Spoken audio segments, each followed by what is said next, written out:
You're listening to Tambora Dialogues, where we honor our rich Latin ancestral wisdom and renativize ourselves in the drum circle. I am your host, Erasma Veras Monticholo. Saludos, familia. Welcome to Tambora Dialogues. Many of you, like me, have heard the terms Hispanic, Latino, Latina, Latinx used to describe race, the same way that white, black, Asian are used. But as we know, our history is rich and complex and consists of many racial groups. So using the terms as a racial category is, well, a stretch. Additionally, depending on who you talk with and what spaces you find yourself in, you will hear people describe themselves as either Hispanic or Latino or Latina or Latinx. So which one is correct? And does it matter?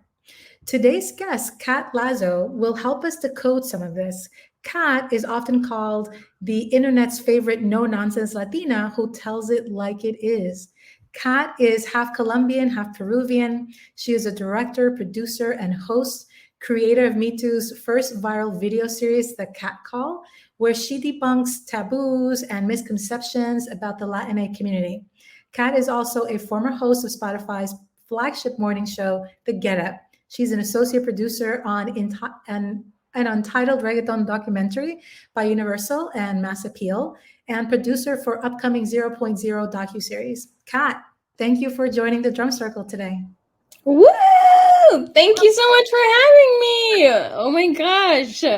Yes, thank you. Yes, thank you for being here. So Kat, can you tell us what inspired you to create this viral series, The Cat Call?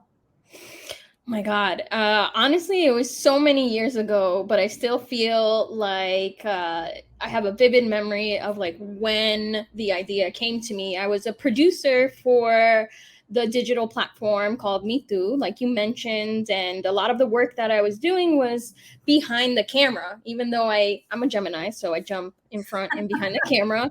But at the time, I really concentrated on creating content that was reflective of specifically the Latino, Latina, Latinx, Latine, we'll get into that, but of our community in New York. And at the time, Me Too had very much established a tone, let's say. And also, even though they wanted to represent all Latinos, at the time, it was very much West Coast focused, meaning the content was reflective of the Mexican American, Chicano, Chicana experience. And the things that I was producing inadvertently kind of disrupted the flow of the platform. And I think that the audience really took note because, of course, they developed a certain audience that, felt comfortable with what they were consuming on the platform. And by that, I mean, the chancleta jokes, all of those very skit-oriented, humor-focused, and all things that I love. But when I came and I started producing content that was a little bit more maybe thought-provoking or spotlighted identities and people and issues that weren't really addressed on the platform at the time, it kind of disrupted everything. And unfortunately, the comment section on a lot of my videos that I was producing, it just wasn't too cute. It was filled with a lot of hatred, By that, I mean, if I did a profile piece on a friend of mine who's masculine presenting, identifies as a fat queer author, the comments were really homophobic. The comments were really sexist. Or if I spotlighted an Afro-Latino Dominican poet, the comments were really anti-Black. The comments were very racist. And so for me, I saw it as an opportunity, as a platform that was self-identifying as, by Latinos, for Latinos. I saw it as an opportunity to essentially speak to that audience, right? Instead of dismissing them and being like, oh, I'll go on my merry way. I was like, wait, there's an opportunity here to actually have a conversation, right? Yeah. So I created the Cat Call as a way to kind of hold our community's hand through difficult conversations. So I took aspects of what I think that the audience was already familiar with, which was like sketch comedy, and then just jam packed a lot of information, like a lot. Breaking down, I think, a lot of the misconceptions that we hold about one another and that outsiders hold about us. That's right. Yeah. So, I mean, one of the things I really love about the cat call is that, I mean, you did this so flawlessly. You called us out, but at the same time, you called us in, and it was like this tough love that, I so very much appreciate. And I am very familiar with, some of the backlash that you got. And so I want to tackle that, some of those rumblings in a little bit. But before I do, I'm hoping that you can set the stage for our listeners, right? So in the United States, as I was mentioning before, there are several ways that people kind of describe those of us that are from or have roots, let's say in Latin America and El Caribe, in the Caribbean. And the two most often used, sometimes interchangeably, are Hispanic and Latino, although Latinx is now also, in the mix. But I will hold off on that one for a minute and ask you first to break down for our listeners who may not be aware the difference between Hispanic and Latino. Sure. So Hispanic really concentrates on language. So it basically is an umbrella term for everyone that speaks Spanish. Whereas Latino is more geographical and it concentrates on people from Latin America, including some parts of the Caribbean. The issue maybe that comes up with these two terms and essentially all of these terms is they're not even created by us, right? The origins of these terms are really a way to continue colonizing us, lumping us together, making sure that folks can market to us, right? Politically, also get our dollars. But also it erases the Blackness that exists within us, and the indigeneity that exists within us. And by that, an example of that is like, so because Hispanic concentrates on identifying people who only speak Spanish, this leaves out folks from Brazil. That's right. Who speak Portuguese, right? Whereas Latino doesn't. It includes folks from Brazil, because we're concentrating on geographical location. And this can be controversial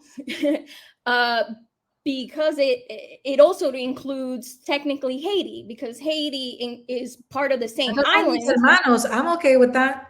Claro. Right. Yeah. That's not to say that I think, like we're self-identifying Haitian people as Latino, to each their own. But because Latino concentrates on a geographical location, if DR is part of Latin America, then by virtue of DR and Haiti sharing the same land, Haiti is also included in that. So I think that, these two terms often are interchanged in our community, or we may see it even honestly in pop culture, and people kind of just mixing them both up. But I think a lot of us don't have this knowledge. We grew up, I grew up in New York, where it's like, oh, that's Spanish girl. And I'm like, but I'm not from Spain. Like, there's actual Spanish people. But I didn't come to that realization until like later on. I grew up very much, my vernacular was like, yeah, we're Spanish, Yeah. I remember, that reminds me of like, I was born in the States, but then my parents brought me to the Dominican Republic, which is actually where we're talking from right now. And okay. Yeah. And so I remember when I returned, I was like 70 years old, and we were one of two Spanish speaking families, like in the community. And because the family before us were Puerto Rican, they assumed that we were Puerto Rican. And so, Ay, mira las boricuas, or, oh, your name must be Maria too. You're either a Maria or Esmeralda, right? So it was kind of like, how do you operate in this community, in this system that doesn't recognize that there's more diversity in Latin America, right? Mhm. There's a lot of diversity. We all look different, right? We share culture, but there's also culture that isn't shared. For So yeah, sure. I mean, I think the US has a lot to do with that in terms of essentially Latino, Latina, Hispanic. We'll get into the Latinx, Latinx stuff. yeah, All of these terms, like I mentioned, were created to erase and to capitalize off of us. But even though they're not a race, we've been racialized. that's right. And what I mean by that is that people like myself, people who essentially have proximity to whiteness, you know, when you think of the term Latino, Latina, I pop into people's minds. The Sofia Mhm. Vergara's pop into people's minds. The Gina Rodriguez pops into people's minds. Uh, the Amara La Negra doesn't pop into people's minds, which is why she so amazingly, named herself that, so people know from the get, like, no, I am Latina. Right. Um, yeah, that's one of the unfortunate things that I think happened in the creation of these lumping of terms, these umbrella terms. Right. Yeah, no, exactly. So, Kat, 4 years ago, you shared with the Washington Post the unknown story of the incredible backlash you faced after your the cat call video, What's with the X and Latinx? Can you share with us how that backlash started and how it evolved? Sure. I mean, like I mentioned, the series came about because there were a lot of, I think, misconceptions that we had about one Mhm. another. And I think at the time when I made that video, What's with the X and Latinx, I was like, I'm starting to see this pop up. Let's make a video to actually explain it to folks. Um, and it went viral for all of the worst reasons, Yeah, which yeah. is like people really were angered, like viscerally angry with the not only the addressing of this word, excuse me, not only the creation of this term Latinx, but then the explanation, right? And the explanation as to like why folks created this new term Latinx was because Latino is one, very patriarchal. Mhm. So by that I mean you could have a room full of women, Latinas, and the moment that one man enters, we now become a room full of Latinos. It's not the opposite. It's not like a room full of men and one woman joins in and it completely changes into a room of Latinas. No. And the second being that Latinx, the idea is to be more inclusive of folks who are gender nonconforming, who don't identify perhaps with being male or female, find themselves somewhere within the spectrum. So that really, I think, triggered a lot of folks who watched that video. And like I mentioned, the Me Too audience was one that I think was like our tios, our Mhm. tias who have never really been in an environment or exposed to these experiences or different walks of life. So it was the first time for a lot of people that was hearing gender nonconforming, and also because I think there's a lot of pride. And by pride, I mean like orgullo in like, no, yo soy Latino. Like, you're not going to change Yeah. how I identify. But it's like, one, no one's forcing you to change how you identify. I'm informing you of how other people want to identify. And secondly, there was a notion of purity, that un orgullo, a pride that comes from the most authentic Oh, you're way gonna say it. of Yeah. being Latino, you know what I mean?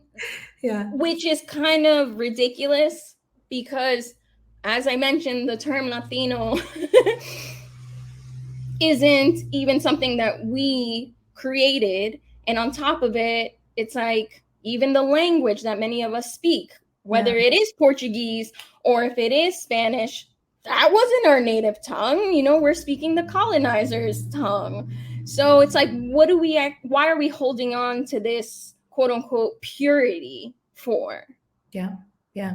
What's interesting is that, um, I describe myself as Afro-Latina, and people are like, oh, that, now that I live in the Dominican Republic, people are like, oh, that's such a US thing. You know, you're just Dominican. And I'm like, Mm, yes, I'm Dominican, but I identify, like, I feel Afro-Latina. Like, don't take that away from me. Um, mm-hmm. Especially because, in this country, our African roots are not celebrated. Wow. I Especially mean, with what's happening right now. claro, claro, yeah. And so I'm like, no, no, no. I'm doing this because one, it's who I am, it's my identity, how I identify, and two, because I want to make you aware of your history, Mm-hmm. right? Mm-hmm. Of our reality, that we share an island, that we have brothers and sisters, that there's shared culture, that share experiences. If it weren't for the Haitians, Dominican Republic would not exist. And if I may be blunt, Please neither would do. not the United States. So, these are part of our history that we need to acknowledge. So I really do appreciate that, you're bringing that awareness to folks, and then you're bringing people into the conversation. And I have to mention, uh, this is ever evolving. Right. Like Afro Latina also, I think, please correct me if I'm wrong, less than 10 years ago really started making its wave into like the pop culture and Mhm. writings and journalism. um Latinx is fairly new. Now there's Latine, Hispanic was first, then Latino, like we, as people who, I mean, I'll speak for myself. As someone who's living in the US or was living in the US, um, people are just trying to figure it out. That's right. You know, Yeah. we're literally trying to figure out how do we feel the most seen, and how do we feel the most authentic in how we identify. Like I know plenty of friends who started identifying as like Afro Latina, and then we're like, actually, fuck that, I'm Black, period, Yeah. done.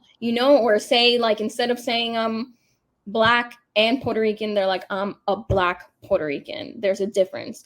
So Yeah. it's like we are all, as people who are of colonized backgrounds, displaced people, some of us, we are trying to do our best to try to figure it out. Even Latinx has its own issues. Yes. Can you tell us a little bit about that? What are the issues I with mean, I think there's validity in how a lot of people note that Latinx doesn't roll off the tongue. It's not very Spanish friendly, so it feels like it's very westernized. That might be one of the reasons why Latine is now surfacing. That feels more uh, natural, maybe, to the Spanish tongue. Mhm. Um, there's the pushback against Latinx because it's very academic, or the idea that it came from an academic background. And I think those two things are very much valid. Yeah. That's why, to me, it's a little bit humorous, people's aggressive reaction, because for me personally, I'm like, I'm okay with this, and I'm also okay with whatever's going to come next. Like, we are literally trying to figure it out. Yeah. Yeah. I read a story a while ago. I can't remember who wrote it, but she was talking about how she came to identifying herself. And she mentioned being at a conference a few years ago, and at the conference there were like what she calls them the Latino team, and then there was like a Hispanic team. And so um, you know, she was being introduced to someone, and she introduced herself. Oh, yo soy, you know, Esmeralda, and I'm Puerto Rican.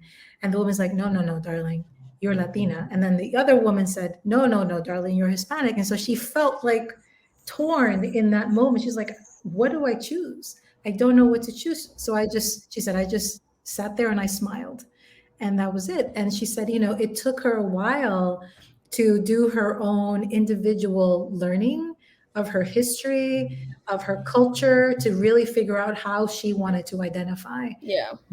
And what she said was, there should be flexibility, right? Yeah, And I it sounds completely like agree. that's what you're saying. Like we're learning, right? We're evolving.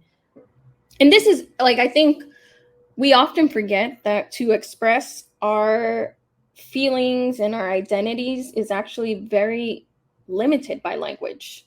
Yeah. I hope that makes sense. Like, I'm thinking of other identities, you know, in like queer or bi, you know, or gay. I think it takes people a while, you know, it's like even the term trans, you know, it used to be very different, a different term. And now we've evolved to be like, actually, no, trans is a better, or, you know, a person of trans experience is a better term than calling someone just trans. So I think with time and more knowledge and more exposure, we get to closer and closer to a place of feeling more authentic of how that aligns with us. Yeah, yeah. I mean, that reminds me of my 10-year-old son. We were talking about you know, slavery in the United States, and I was just like, yeah, you know, I was like, yeah, the slaves, and he says, no, mama, they were enslaved. And I was like, Yes, yes, exactly. yes. I'm like, you're It's vastly different, right? But how many absolutely of us different. grew up, well, you know, now they're trying to get rid of all of that education, but Yeah, how many of us, when we did learn about slavery, learned of it with the language of, oh, these slaves? yeah, that's right. And now look, as we're progressing, like you said, this newer generation's like, no. No, So I'm here for it. Whatever's going to come next, as it's applicable to us. I mean, I'll be critical and I'll inquire, but I think for a lot of us, regardless of race, ethnicity, gender, sexual orientation, I think unfortunately as humans, we don't do a good job at just listening, you know, because we get defensive, because it's like, what you're bringing to the table is taking away from me. You know, it's taking something away. It's taking away my orgullo, my pride, my connection. But it's like, maybe if you take some time to just listen, you know, you may see how this actually impacts other people besides yourself. That's right. That's right. But you know, what's interesting is that is very much a part of our indigenous values, right? That storytelling and that listening, that community.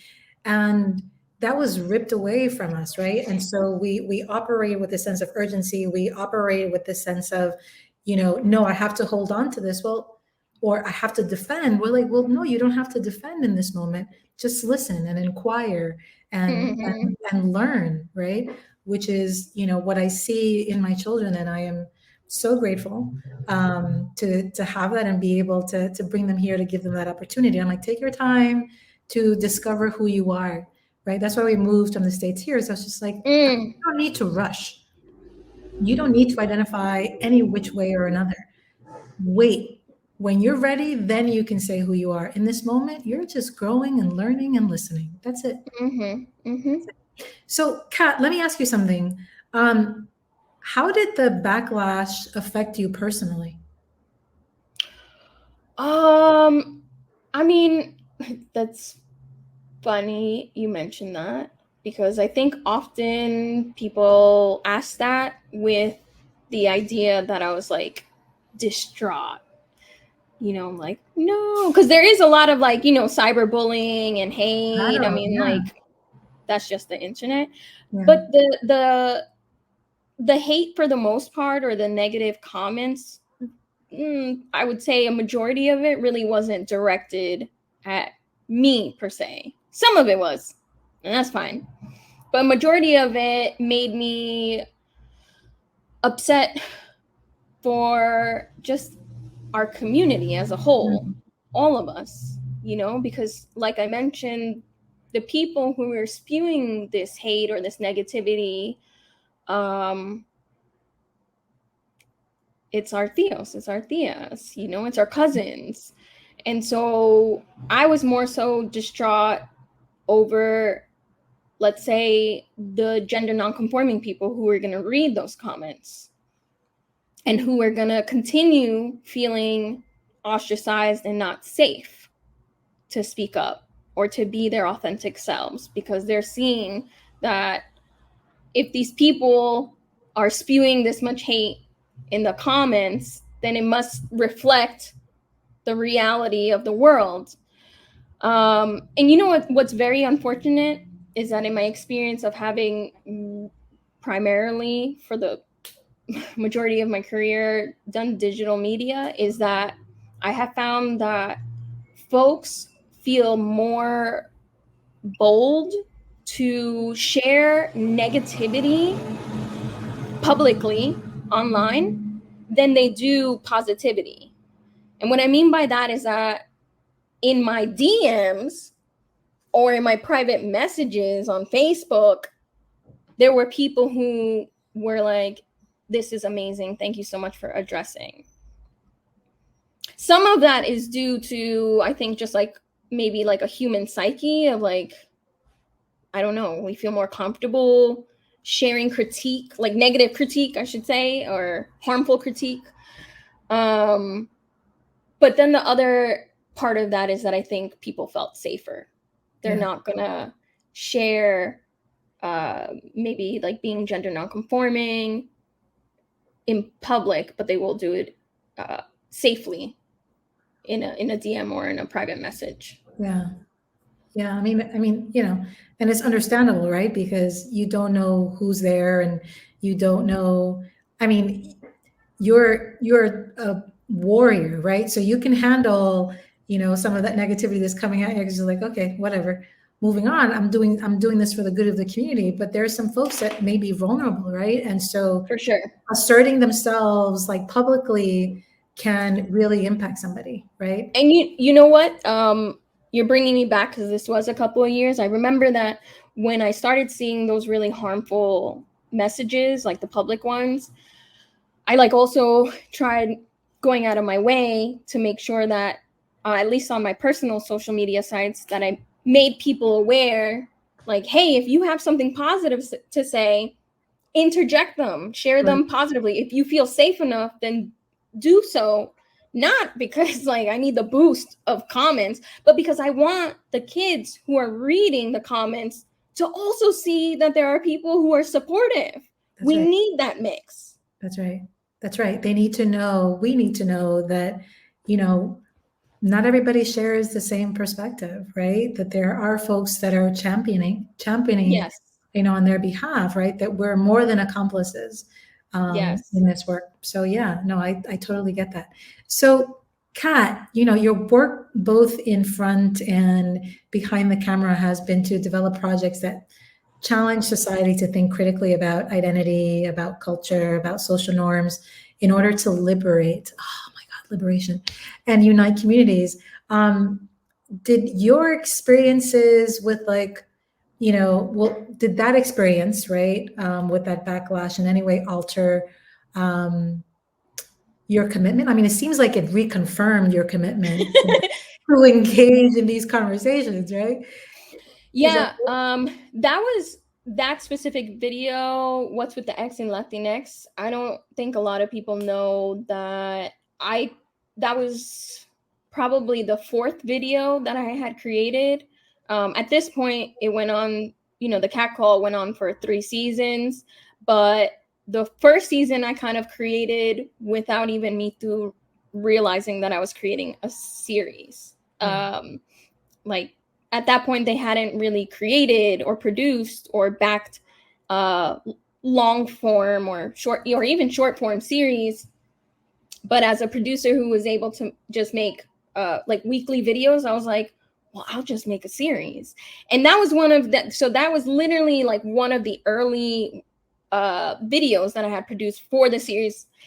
And yes, when I saw the backlash or I saw the hate, I was disturbed, but I also, to me, it was like, okay, we're on to something because this had to be addressed. Yeah. You know, this is happening. There is a change of language, or there is a spike of wanting to change language for these reasons. And people should know that there are some issues, or people feel that there are some issues with this language. And I guess it also, not for nothing, proved to Me Too, to the powers that be, to the gatekeepers, it actually is one of the reasons that it caught their attention. They were like, oh, wait, what's this producer up to? This is a oh, yes. Let's keep doing that. We like this. And I was like, perfect. Awesome. Wonderful. And so tell us what have you been up to since then, right? You're producing. Tell us about the work that you're doing now with the docuseries. I don't know how much I can say on that, but yes, I continue. Just a little bit. I continue producing behind the series. I think I love digital media, but I've had the opportunity to expand. And so at this point, I'm now on board as a producer for an upcoming series for MTV and Paramount Plus called De La Calle.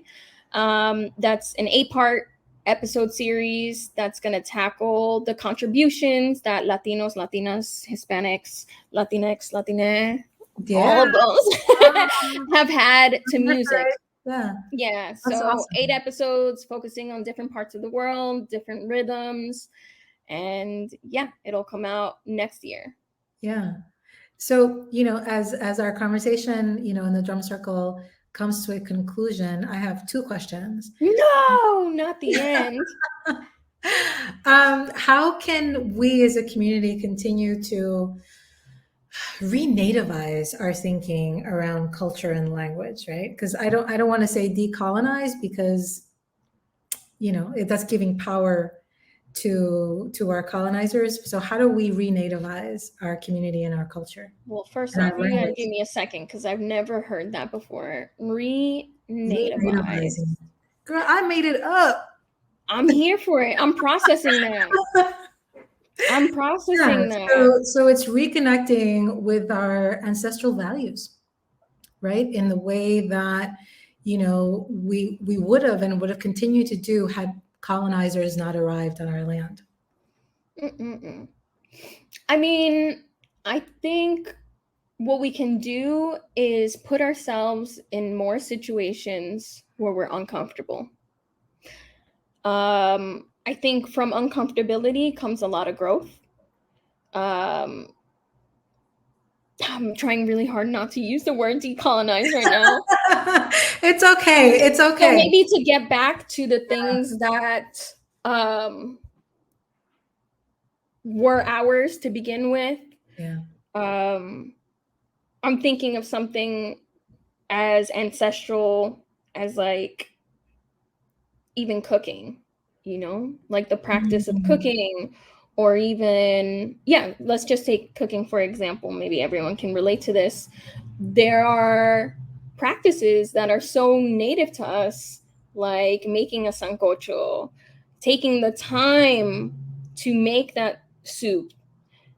But perhaps for a lot of us, and I'll speak for, like New Yorkers, honey, that's uncomfortable. No one's got time, right? We're like, what? Yeah. Right? Like, no, like it's uncomfortable. And maybe, that speaks to a larger issue of like being uncomfortable with silence and all of that. But putting yourself in more situations, more dialogues too, that make you uncomfortable.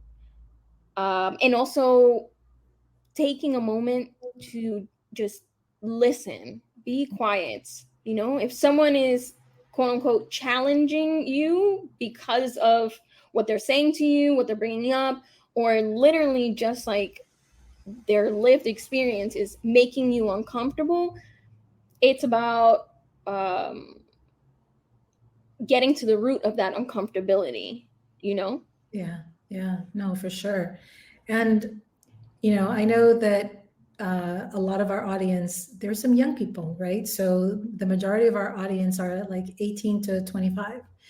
And so, in addition to what you said, what message do you want to convey to those young folks? I don't got no message for young people, because young people, I'm so excited for what they have to teach us, to be quite honest. I mean, the youth are wild in the best way possible. I feel like our generation is like the generation of like, there's something wrong with this, or you know what, there's something to really like dig up about this. It seems a little problematic, or da da da.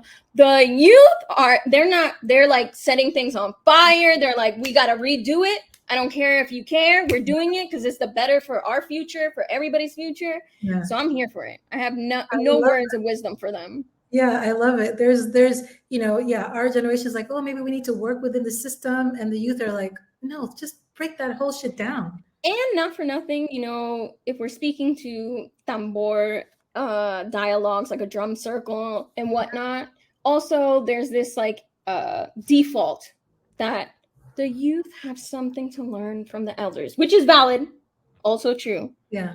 But there's less of an emphasis of like the older generation taking note, putting your pride, our pride, I guess now I'm the elder, putting our pride. You're an elder, that means I'm an elder too. No, cuidado. Well, I'm sure the youth would look, I don't know, anywho. Listen, the youth are coming for millennials. Yes. I don't know if you're on TikTok, but they are coming for us. But there, I think cross-generational conversation and the learnings is very much also ancestral. So I think we have a lot to learn from the next generation. That's right, from each other. Todos, all of us together. Todos, todes. Todos, todes, así mismo. Together, absolutely. Kat, thank you so much for joining the Drum Circle. And thank you for having me. Yeah, and for continuing to call us out and call us in through your work and your advocacy. I'm excited to learn about your other projects and watch them once they air. Thank you so much. To our listeners, no matter how you choose to identify, it's important, as Sonia Sotomayor said, for all of us to appreciate where we come from and how that history has really shaped us in ways that we might not yet understand. So take some time to learn about your history and take some time to be in community, folks. Bueno, hasta pronto, mi gente. Ciao. If you enjoyed this episode and you'd like to help support the podcast, please share it with others, post about it on social media, or leave a rating and review. To catch all the latest from us, you can follow us on Instagram at Tambora Dialogues and on Twitter at Tambora Dialogue 1. Thanks again, and we'll see you next time in the Drum Circle.